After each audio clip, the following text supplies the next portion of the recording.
राजगुरु जैसे अनेकों अनेक किसान पुत्रों ने अपनी जान की बाजी लगा करके और ये सपना देखा उन्होंने कि जिस अंग्रेज ने हमारे देश में फूट डाल के और देश की जनता को रोने पे मजबूर रखा,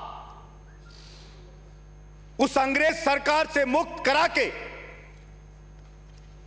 हिंदुस्तान की जनता को आजादी दिलाएंगे, जहां प्रत्येक व्यक्ति को अपने सपनों को पूरा करने का अधिकार होगा, प्रत्येक व्यक्ति के, प्रत्येक वर्ग के हक की रक्षा की जाएगी। लेकिन अफसोस, देश को आजाद हुए 73 साल हो गए, कोई भी सरकार आए एक ही राग अलापती है, किसान की दशा सुधार देंगे, किसान को बेवकूफ बनाने के लिए वोट के टाइम पे कोई उसको अन्नदाता, कोई मालिक, जना क्या क्या कह करके और उसके वोट को ठगा जाता है। लेकिन 73 साल बीत जाने के बाद जो स्थिति किसान की उस वक्त थी, वो की बोर में तो कहूं 72 स्थिति में आज किसान आ गया है। तरक्की हुई, हां हम मानते तरक्की हुई, लेकिन तरक्की हुई अडानी जैसे चालाक लोगों की। जहां कोरोना में पूरा देश जाम था, सब कुछ बंद था, तब भी अडानी की संपत्ति में 50% शेयर में बढ़ोतरी होगी। 1.2 लाख करोड़ रुपए की इनकम कर लेता है अडानी। टोटल गैस लिमिटेड 97% की कमाई कर लेती है। अडानी इंटरप्राइजेज 87% की इनकम में बढ़ोतरी कर लेती है। और वो किसान जो बेचारा पहले कम से कम ये होता था 2 बार साल में फसल काटता था, फसल घर पे डालता था, बच्चों की शादी कर देता था, बच्चों को कपड़े सिला देता था और कम से कम सुख चैन से पड़ा रहता था। आज हालत ये हो गई है कि उसमें कर्जे का बोझ पे बोझ बढ़ता जा रहा है, तनाव बढ़ता जा रहा है, बिजली का बिल बढ़ता जा रहा है, तरह तरह के उस पर टैक्स लगाए जा रहे हैं और वो बेचारा रो रहा है। और भाषण लोकसभा लो और विधानसभा लो, यही होते हैं, ये योजना लाएंगे, वो योजना लाएंगे। मैं ज्यादा कुछ नहीं समझता सभापति महोदय, छोटी सी बात है, अगर नीयत साफ हो सरकार की कि किसान को चाहिए पानी और उसको चाहिए बिजली, वो उसको उपलब्ध करा दे कोई भी सरकार। व्यर्थ पानी नदियों में बह जाता है, बातें होती है नदियों को जोड़ेंगे, पानी पहुंचाएंगे, लेकिन पता नहीं इतना बजट होता है कहां जाता है, उस पर नहीं लगता है। बात करी जाती है किसान के कर्जे को माफ करने की। राजस्थान की बात करूं तो बजट के अंदर लिखा 14,000 करोड़ रुपए कर्जा माफ किया राजस्थान की सरकार ने। पिछली सरकार ने कहा कि हमने 8,000 करोड़ रुपया माफ किया किसान का। सभापति महोदय, बिजली का बिल जो किसान का है पूरे राजस्थान का, वो 2,000 करोड़ समथिंग है। वो पूरा का पूरा माफ कर दे तो 10,000 करोड़ में पूरा 5 साल का बिजली का बिल माफ हो जाता। पिछली सरकार करते ही तो पूरा 5 साल का बिजली का माफ हो जाता, लेकिन वो नहीं करे जाएंगे और 20,000 रुपये डायन छोड़ी जाती है। और ये बिजली वाले भ्रष्ट अधिकारी उस बेचारे को लूट लूट के उसकी चमड़ी को नोच नोच के खा रहे।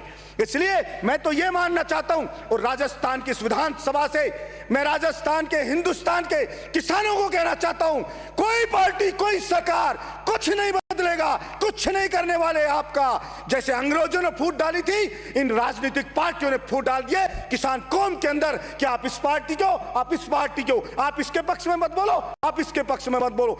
इसलिए जरूरत अगर बदलना है तो अपने बच्चों के सीने में उसमें जो आगे उसकी ज्वाला को तेज करो, अपने बच्चों के जुनून को जगाओ और उनको तैयार करो कि विधानसभा हो चाहे लोकसभा, इन सीटों के ऊपर जाकर किसान पुत्र जब कब्जा करेंगे, जो इन नीतियों को लागू करते हैं ये आईएएस लोग, उनकी सीट पर जब किसान पुत्र कब्जा करेंगे तब जाके दशा किसान की सुधरेगी।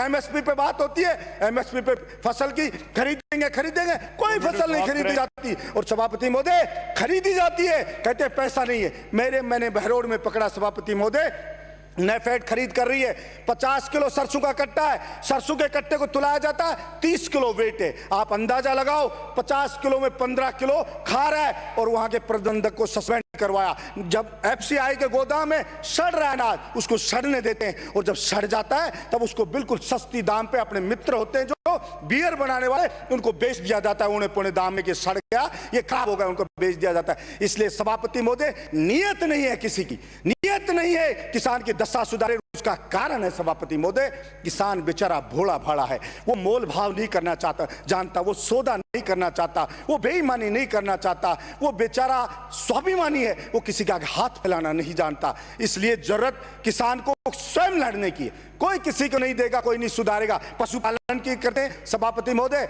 नसबंदी आदमी की कर देंगे, औरत को कहेंगे नसबंदी करो, उसके लिए आप अभियान चलाओगे, लेकिन सांड की नसबंदी नहीं करने देंगे कि सांड बढ़ने दो सांडों को, और वो किसान की चाहे पूरी फसल को चौपट कर जाए, लेकिन उसकी नसबंदी नहीं करोगे। ऊंट की बात हो रही है, ऊंट की राज पशु उसको बना दिया ऊंट को, और बेचारा जो गाड़ी में चलाता था, बेचारा कुछ अपना खेती का काम करता था, उस बेचारे को अच्छा चारा मिलता था, उसकी देख रेख होती थी, बीमारी हो तो उसकी देख रेख होती थी। उसको कह जाए इसको कोई भी आदमी ने अगर जोड़ लिया ऊंट गाड़ी में तो फांसी तोड़ देंगे, उस बेचारे को पकड़ ले जाएगी पुलिस। उसको कोई खेती मिलेगा तो उसको पकड़ ले जाएगी। सभापति महोदय, पहले हमारे ध्यान है, पहले की बात नहीं, जब गाय के बछड़ा पैदा होता था तो हर कोई खुश होता था कि हमारे गाय ने बछड़ा दिया है, और अगर बच्चियां होती थी तो कहते नहीं भाई थोड़ा नुकसान होगा, बादशाह होना चाहिए था। आज किसी के बछड़ा पैदा हो जाए तो बेचारा रोने लग जाता है कि सांड का क्या करूंगा, इसका कुछ होना जाना नहीं, उसकी कुछ नहीं कर सकते, ना कोई काम कर सकते, ना और कर सकते। इसलिए सभापति महोदय, मैं तो इतना कहना चाहूंगा, बस 1 मिनट खत्म कर रहा हूं, सरकार से इतना कहना चाहूंगा, अगर नीयत सच में साफ है,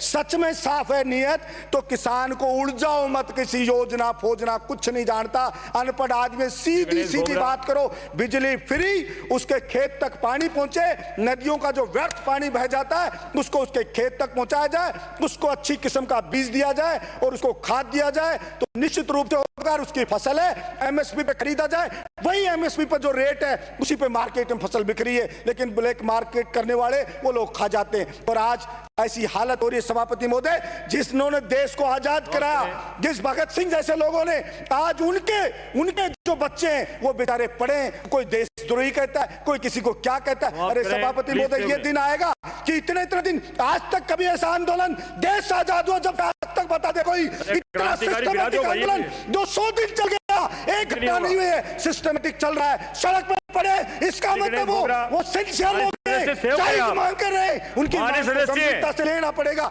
यही मैं आपसे कहना चाहता हूं। धन्यवाद सभापति महोदय। कभी आप